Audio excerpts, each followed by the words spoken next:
Mini episode 1577 of the FDH Lounge is brought to you by Sportsology, delivering unconventional columns and webcasts about sports, TV, music, movies, and more. Follow them on the web at sportsology.com. The FDH Lounge. You'll want to schedule your life around it. A long time ago, on a gloomy, wet Cleveland spring night, two men stand alone amidst the late-night drizzle. Their voices echo across the vacant station parking lot as they debate the merits of the great American radio show that have been missing for far too long. On that night, an idea was born.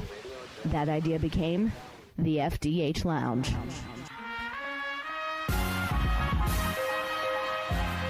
Welcome to the FDH Lounge. Hello, everyone. Welcome to FDH Lounge mini episode 1577. This is FDH managing partner Rick Morris coming at you. And we have a very fun segment today. Generally speaking, we always get this gentleman on for a preview of the bowl season in college football, and we're going to do the bookend of it this time around. We are going to take a look back at the 2022-2023 college football bowl season with one of the great dignitaries here of our show, the great writer from OurSportsCentral and other outlets, Fran Stuchbury. You can follow his work there. And then, of course, also the great Gridiron Access page on Facebook.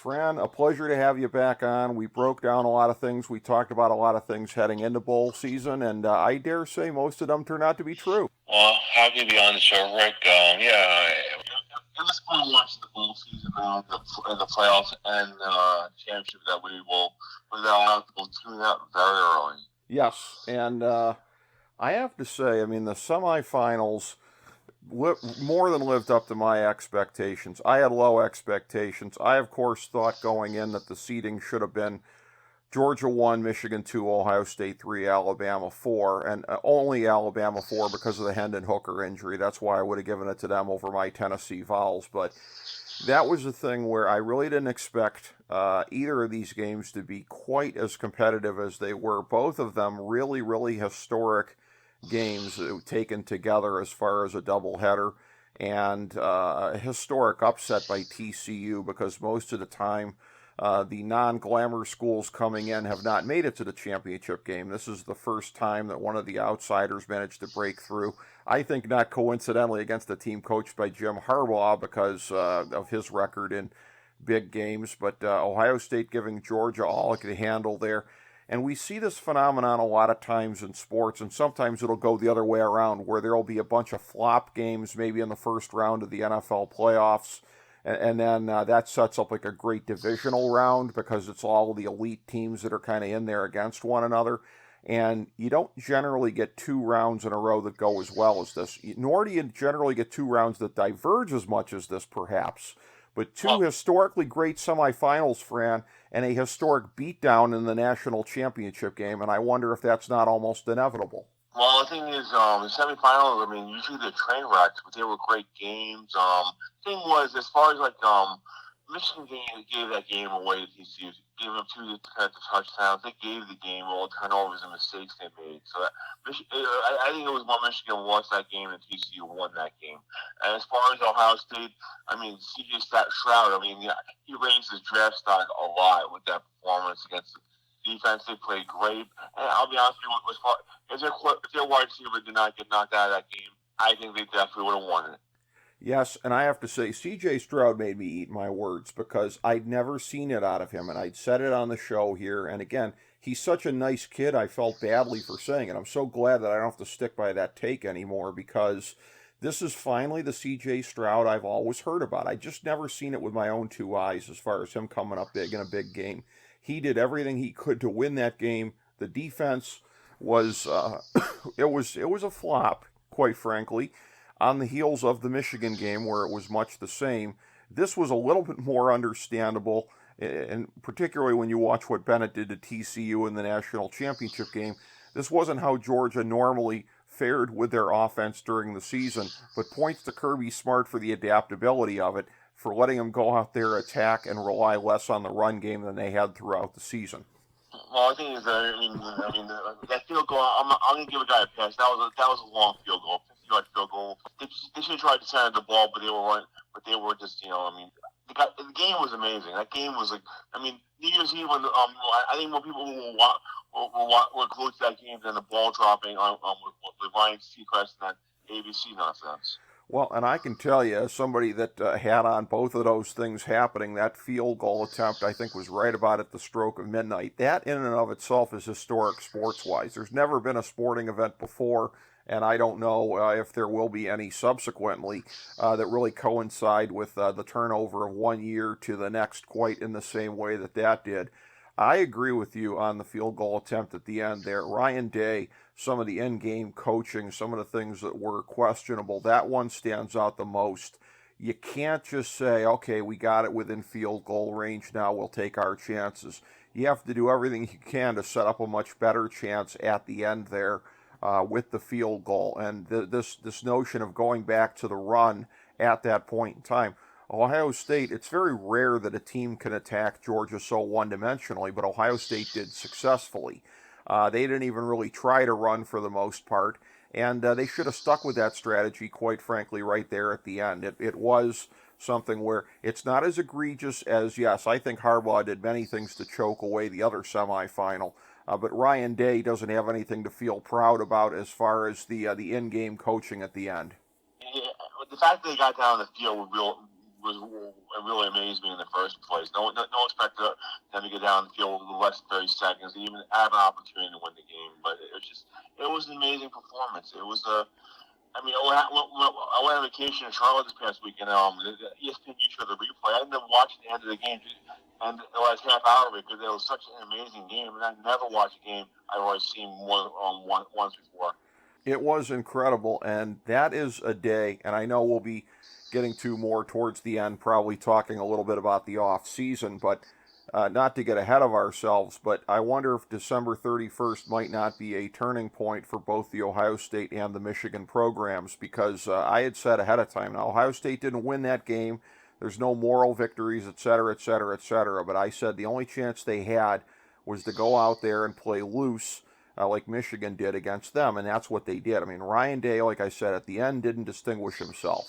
But everything he did in the preparation for the game, he did distinguish himself. Ohio State, again, defensively, there's things they got to work on there. They got to get better in the secondary where their recruiting has not been as great in recent years after being cornerback U for a long period of time.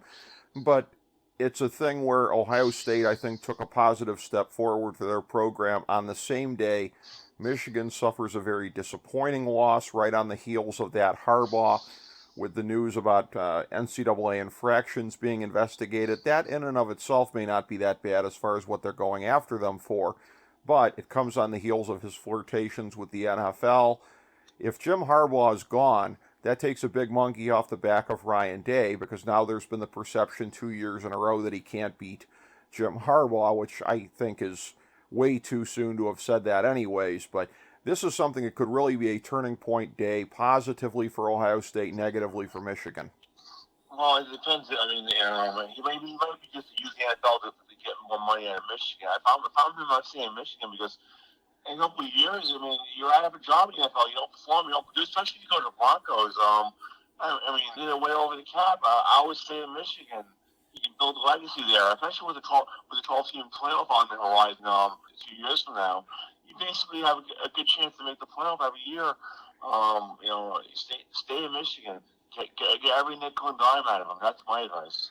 I agree. I mean, I think it's a lose-lose for Jim Harbaugh to leave there because, let's face it. I mean, I'll be the one to say this. I think he's a deeply weird individual, especially on a social level. They love him at Michigan. They accept him, especially now that he's started beating Ohio State. He's just going to wear out his welcome in the pros the same way that he always does wherever he goes. And Michigan, boy, they're really on the lose-lose end of the spectrum here because who are they going to get to replace him? It was hard enough. After they ran Lloyd Carr out of there, it was hard enough for them to try and find a replacement for him. Finding a replacement for Harbaugh, I can't even imagine how hard that would be for them. Somebody that can come in and be competitive with Ohio State, much less even have a chance of beating them. But it was, all of this kind of negative talk for Michigan and where they may be headed started with how they played on that day against TCU. And again, just very, very odd coaching there. They seem to be gripping early on with the whole kind of, gambling for it mindset and going for the touchdown right off the bat instead of kicking a field goal, and it just got worse from there. Yeah, it definitely did. I think Max Duggan, the TCU quarterback, raised his draft stock with the postseason and how he played. I mean, he reminds me of Andy Dalton a little bit. So, I mean, I think he has a chance to be a third round, maybe be a backup, and maybe eventually start one day. I would agree with that, and he gave a pretty decent showing of himself in that game. Didn't have to be great because of the way the circumstances went, but he was good under the circumstances. Of course, a couple of pick sixes for TCU didn't hurt either as far as getting past Michigan. And there was the talk that, and I was very dubious of this coming in, that this could be a big ratings success, having a Cinderella team against powerful Georgia going for the back-to-back. And I thought to myself, from a ratings perspective, that's a loser, because for as much as anybody would have said, well, Georgia and Alabama, that would, if there'd been a rematch, that would have been just a geographically concentrated kind of a deal. Nobody outside the Southeast is going to care, except they're both national brands now. Georgia's become a national brand in the last couple of years with Smart. And matching them against a Cinderella, yeah, I mean, maybe if it had been a great game, the ratings might have borne it out a little bit. But this is one of these things where TCU coming in, they knew they had to play the perfect game, error-free, no margin for error. And the way that game started, the way that Georgia jumped on them, and some people even fixated on Kirby Smart's pregame comments about being aggressive. We're going to be aggressive tonight. And that apparently they had a bug up there behind about the way people were talking about them after the near miss against Ohio State, and that they might have gotten lucky. Man, I mean, TCU, that one was over very, very, very early on, which is always the danger when you have such a big underdog playing such a powerful team. Well, Rick, when we're underdogs, when they expand the playoff field in 2 years, guess what's going to happen? You'll have 12 teams. You'll have an underdog team in there. But the problem when they expand 12 teams, Rick, it's going to be virtually impossible for them to win several games and win it all, because they may upset the first round, but the talent level on those teams, they're going to get clobbered. So I think it's going to be even more. I mean, you have an underdog pulling upset the first round, but it's going to be virtually impossible for them to win a national championship. Well, and that's the thing, too, is that, again, TCU and Michigan, when you compare them on paper talent-wise, and Michigan is not in that upper circle with Georgia, Alabama, Ohio State recruiting-wise. But Michigan is definitely on that next tier down, and TCU is at least a tier below that. So this is one of these things, and this is sort of my theory about when you get really great games, a lot of times the week after, not so much, or vice versa. If you get a bunch of bad games, then that might be the thinning out period where you get a bunch of great teams playing the next week. And then in this instance, the way that game ended with TCU being the one that got through, I don't think there is an alternate universe anywhere where Michigan goes in and gets curb stomped 65-7. The way that game ended, with TCU being the one to emerge, they were the ones that were ripe for a scenario like this. And again, if you play that game 100 times, I don't know how badly, if they get beaten that badly more than like 5 times. This is sort of the extreme end of the spectrum. But it's one of these things where TCU always had a much better chance of getting absolutely decimated than they did pulling off the historic upset, and that's what we saw. Yeah, they were out to play a perfect game, but they pretty much used their gas against Michigan. Right? They ran out of gas. It kind of reminds you of college basketball, or a team they pull an upset in the first round and the second round they get destroyed. Well, and isn't it funny, because Michigan, as part of their whole thing, and part of why I really hold them responsible for choking the way that they did, was all of their talk coming in, like, we're not satisfied. Last year in the semifinal against Georgia, we might have been happy just to be here, but we're not happy just to be here this year.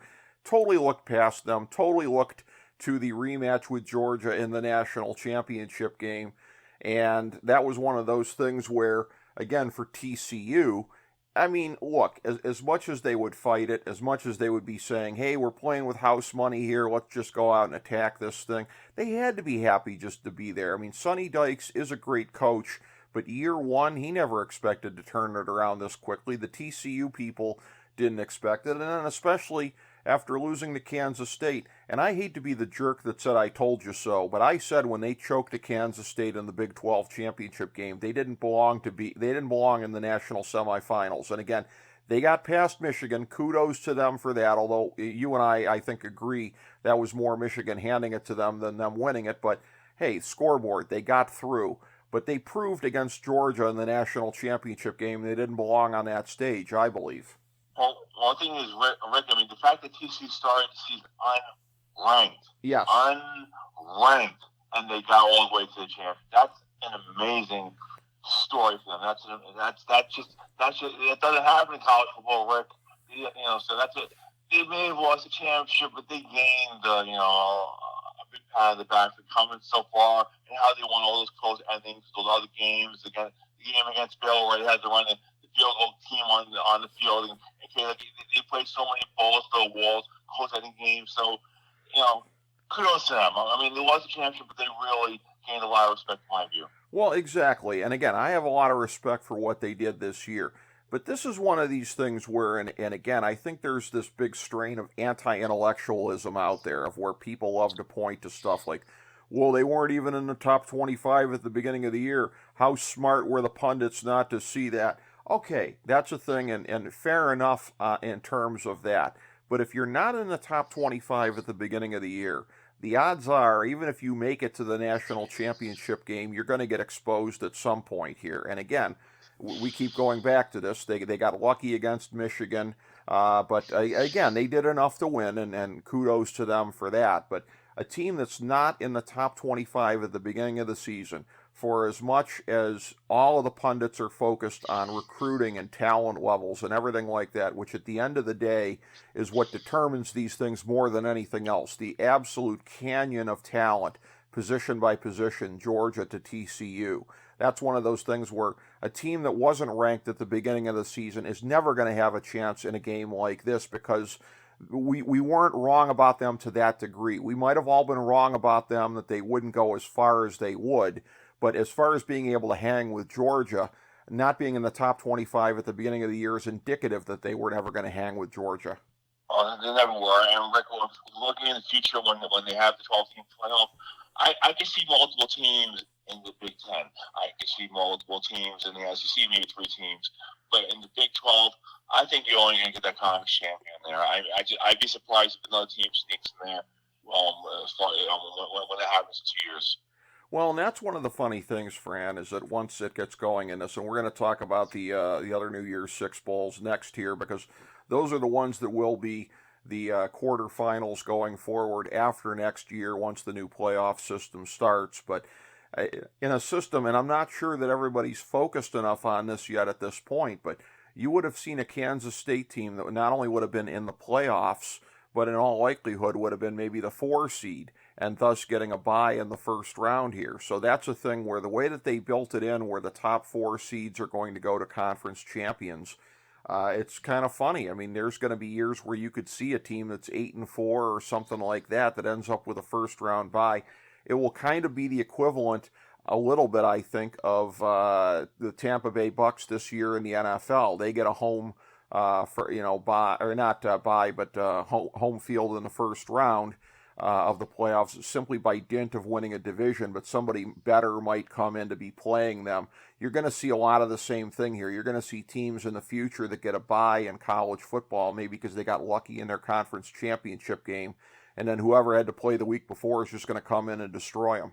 Yeah, that's definitely the case, but I definitely see Cinderella teams being the lead. I think when the 12-team playoff, by the time we get to the championship, we'll probably have a much better match, much better head-to-head matchup. Because the toll on the travel, the toll on playing games, it's going to be the elite things. And as far as my earlier prediction for next year, I think Georgia's going to repeat. The only tough game they have on the schedule looking at early was this Tennessee on the road, which could be a fun game. But I think Georgia's going think Georgia might three-peat next season. That's my only prediction. They have to be the early favorite, no question about it. And their schedule really kind of sets up well. It sets up favorably. And they're going to lose a good chunk of talent to the NFL, but they did last year, and they didn't really bat an eye this year. So yes, I think they're the team to beat until proven otherwise. And I think I was reading today, Minnesota in like 1934 to 36, they're the only other team to three-peat. By the way, that's not a program that we would naturally think of as far as having success on that level. But the other New Year's Six games, very interesting. My Tennessee Vols, as I expected, going in, taking it to Clemson in the Orange Bowl. Ironically, the battle of two orange-colored uniform teams in that one there. The aforementioned Kansas State Wildcats hanging for just a very little bit with Alabama in the Sugar Bowl before getting stomped. Tulane with the comeback on USC in the Cotton Bowl. That was kind of amazing. And Penn State pulling away from Utah in the Rose Bowl. So some very interesting matchups. And all in all, probably not quite the caliber of games that they were hoping for start to finish when the committee set up these bowl matchups here. Although, again, Tulane and USC certainly lived up to the billing. Tulane was very entertaining, and that was one of the games that we both said Tulane was going to beat USC. That was a crazy comeback. I gotta give Alabama all the credit in the world. Bryce Young, Will Anderson, top picks in the NFL draft, and they decided to actually play. They wanted to finish business. I give them credit. All the other players opting out, I give them credit for them finishing it out and playing. The thing was, USC had a lot of people that left. A lot of quarterbacks didn't play. And when I'm looking at bowl games, I'm like, I'm not going to pick these teams because the quarterback's not going to be playing in these games. So it's kind of like Tennessee. I mean, that's momentum for that season, but unless they get a defense, they're not going to beat anybody. That's true. That has to, for Josh Heupel and the program, that has to be the focus going into next year. And again, for an overall bowl season, it was pretty interesting top to bottom. Not every game was great, but me personally, I thought it couldn't have started on a better note with the Bahamas Bowl, with Miami of Ohio getting beaten by UAB. Certainly, as an Ohio Bobcat fan, you love to see it. And as an alum, and by the way, we went on to win the Arizona Bowl subsequently. So suck it, Miami. But some of the other games that were out there, there were many games that turned out to be fairly classic. The religious war of BYU and SMU, 24-23 in the New Mexico Bowl, and on and on and on it went. And I know there were a number of outcomes that didn't surprise you at all, Fran. I mean, starting at some of the games, going down the bowl list. I mean, as far as the games are concerned, I told you guys the Air Force will be bailing on for school. Triple option teams are hard to compete for. Florida State winning the Cheese Bowl, I said Florida State was going to win that game. There was a lot of. New Mexico State in the Quick Lane Bowl, I said they were going to win that game. I said that the thing is, bowl games are about motivation as far as I'm concerned. The one game I was wrong about, which I touted, was the Jackson. I thought Jackson State was going to win the Coach Prime's last game. That was an entertaining game, and I think Tom Lugerbill in Bowl Mania, that was his most confident pick. So if anyone listened to him, they were dead wrong. Yeah, absolutely, and a number of outcomes here that were very interesting. The Liberty Bowl with Arkansas, neighboring Arkansas, winning 55-53 over Kansas in 3 overtimes. Nevertheless, I mean, that's the kind of thing where if you told Kansas they were going to have the kind of season it ended, even with a thrilling loss like that, I think they'd have been happy. Yeah, I mean, the thing was, they made an amazing comeback, and the thing is, it was fun to watch. I mean, it was amazing comeback. It was almost meltdown by Arkansas, but Arkansas, even the coach said, we had a lot of players that left, and we played with the players that played. Some people complain there's too many bowl games, but like I said, it's entertaining, it's fun. And what else are you going to watch, Rick? I mean, do you want to watch infomercials? Do you want to watch reruns in the afternoons? Bowl games are fun to watch. They are. I love bowl season. Some other ones we talked about it going in. The Holiday Bowl is always going to be intriguing, and this one proved to be Oregon 28, North Carolina 27. I talked about the Sun Bowl. That's always a fun one to watch in the afternoon on CBS.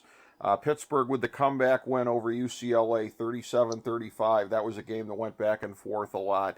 Notre Dame wrapping up what turned out to be a good year for them after a very, very embarrassing first half of the season. But they defeat the other USC, South Carolina, 45-38. As I mentioned, my Bobcats with the thrilling win in the Arizona Bowl in overtime, 30-27 over Wyoming. A surprising output. I know Kentucky didn't have their quarterback, but Iowa with a 21-0 win in the Music City Bowl. It's been a tough year at Iowa. Again, defensively stout the way that they usually are, but offensively awful. And Kirk Ferentz is going to have some decisions to make going forward there. Definitely, and one thing was Iowa just is pretty circular on offense. We have to touch base on the little live quest. Well, Mississippi State, 1910. He was Mike Leach passed away. He was an innovator with that run gun offense. I love his comments. He would say so many things off the hook, and I thought Mississippi State was going to be motivated to win that game, and that's another game that didn't surprise me with Mike Leach passed away. I thought they were going to win it for him, and the thing was, he was an innovative coach, running gun, high power offenses, and he's a typical coach. He basically came out of nowhere and climbed the ladder and had successful coaching career. Yeah, and Mike Leach, I think, might be good for a future segment here on the show because everybody knows him as being, of course, he seems to be known first and foremost for being the entertaining, lighthearted, funny guy that he was, but again, one of the most brilliant and innovative minds in the last couple of decades in college football, and maybe of all time when you look at it there as far as everything accomplished.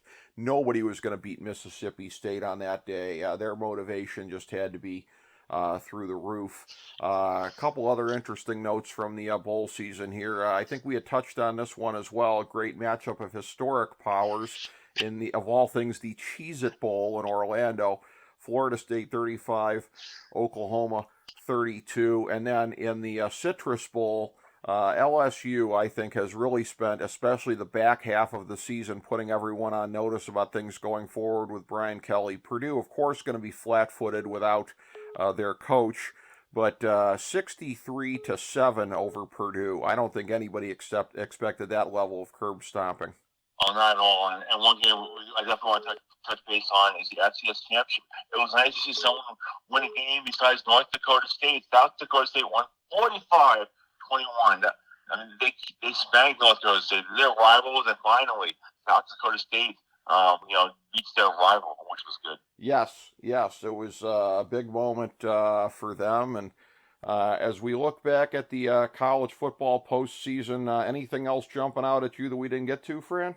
One thing was your MAC won the Bowl Challenge Cup, but they went 4-2. So I give you credit all in the world. That the thing was, I wish that that bowl game with Ohio and Wyoming was on a better channel But I'm not going to go out of my way to stream a bowl game on my phone to watch it, right? No offense. Well, I'm not a Barstool fan at all. I'm not into the whole chowd sports thing here. I'm not a big Boston sports guy, and that's an understatement. So, to be honest with you, I didn't even go to watch it. I wasn't going to give in to the blackmail if you have to go to Barstool Sports to watch a game.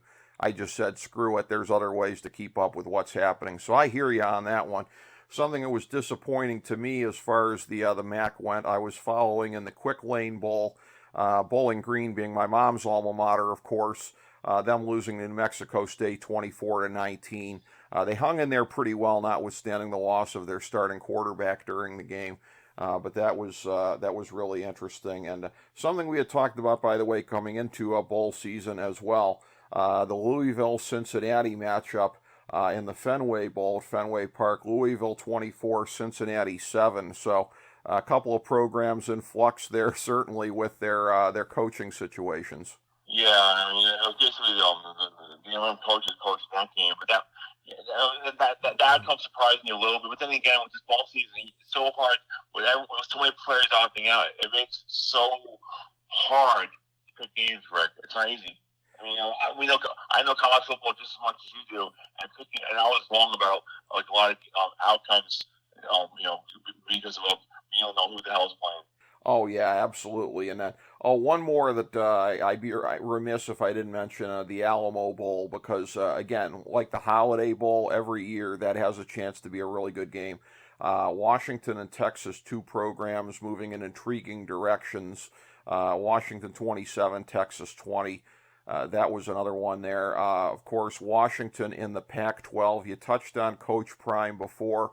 One of the things looking ahead early to next year is what's going to happen with Deion Sanders in Colorado.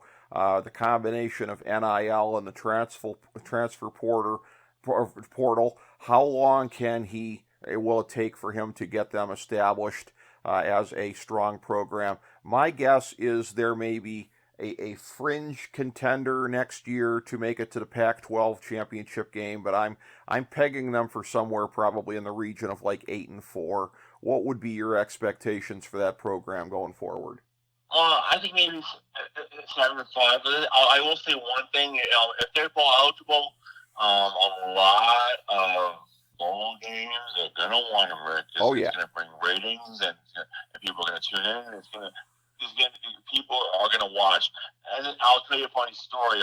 When he was on the college football pre-show, he mentioned that they were gonna put Arizona State in week 0, and guess what? They scrapped that because he wasn't supposed to say that. Well, the first of many times, I'm sure, where he says something that he's not supposed to say. But as I look at the pairings for bowl season, the Pac-12 is represented in both the Holiday Bowl and the Alamo Bowl. So that's an early clip and save for next year. I'll bet you they end up in one of those two spots because ESPN always seems to prioritize getting a really good matchup for the Alamo Bowl. Of course, Fox with the Holiday Bowl. That could be a bidding war maybe between the networks here. Who's going to get Colorado in their game? That could be interesting. If anybody could find a way to leverage extra money out of it, it would be Deion Sanders. I get the impression, Rick, if Colorado gets off to a good start, game day will be heading there. Oh, absolutely. No question about it. And for the first time since Bill McCartney had the program at its historic high back in the 90s, there is going to be plenty of attention there. The one thing I will say is that first meeting that he had, and of course he made sure it was, I think it was live streamed, but it was at least streamed even if not live. But the whole thing here of like for anybody here, all y'all should look to transfer. It's one thing to talk about. You're going to have great competition coming in. It's going to, you're not going to be able to rest on your laurels. But the way that he seemed to be almost going out of his way to egg on some of the kids there to transfer. Maybe not everybody heard it the same way I did, but I thought that was distasteful. You can talk all you want and challenge them all you want, but I felt like a line was crossed with the tone that he used to address them. Oh, that's how he is. He's cutthroat. He's crazy. It really is. One thing I want to discuss briefly is that Navy fired their football coach Ken Niumatalolo. So we're gonna have to see if they're gonna bring in a triple option coach. I mean, that's the only thing that's gonna work in Navy. I mean, we'll see what they have the coaching search. But the thing is, if Army, Navy, and Navy runs position all for next year, that'd be very strange. Yeah, it would be. It really would. I mean, and there's so many different things that could be taking shape before the start of the next season. But the one thing I think we can comfortably predict is that the major earthquakes over the summer that we've had the last 2 years, I don't think we're going to have them nearly to that degree now. I think things are kind of stabilizing in terms of NIL happened 2 summers ago. That was an earthquake unto itself. And then the realignment in the conferences over the last 2 summers such that it was looking like at one point maybe there might be a merger between the Pac-12 and the Big 12. At this point, we know those conferences are going to be around. The ACC ensured they're going to stick around because of the grant of rights deal with all of the schools going through, I think, 2036. So I think we'll see some things around the margins here. But especially now with the 12-team playoff, we know the shape of things going forward.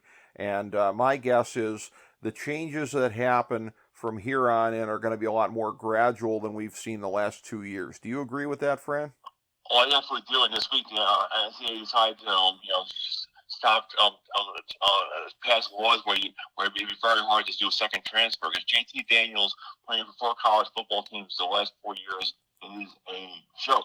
Yes, it really is. And the transfer portal at this point in time is something where it essentially is free agency in college football. And, seeing how that continues to play out will be very interesting. I mean, that part of it's not done evolving, but as far as the earthquakes of major schools changing conferences, some major conferences may not exist anymore. I think we basically know the shape of things going forward. We have one lame duck season under the college football playoff. I always loved the 4-team system. I wanted it way before it was in place. I will mourn it after it leaves. I think 4 teams is perfect. I think it protects the integrity of the regular season. I understand nobody in America agrees with me on this, Fran, so I'm going to enjoy the one last season of the system that I think works the best before we move to this new strange world of 12 teams. Well, Rick, towards the end of the season, the games are the winner's gonna, make the playoff, and the loser will get a consolation prize in making the playoff. So when Ohio State plays Michigan, the game's gonna, even if you lose, you lose, you get in still. So it's gonna really. The only thing I will say is that it's gonna make those conference championships a little bit more meaningful, because if you win the game, Rick, you can get a first round bye. So That's right. But as far as the regular season games, they might be a lot less meaningless. Yes, I think that's going to be the case. I think that's going to be the trade-off. Nobody seems to want to acknowledge that, but I acknowledge that, and like I said, it's the reason that I'll savor the next season, because it's the last one that I will ever see that is in the system that I think works best. But as always, it is a pleasure to follow everything happening in the world of college football with you, Fran Stuchbury, and I know before too long we'll be getting back together to discuss all things spring football.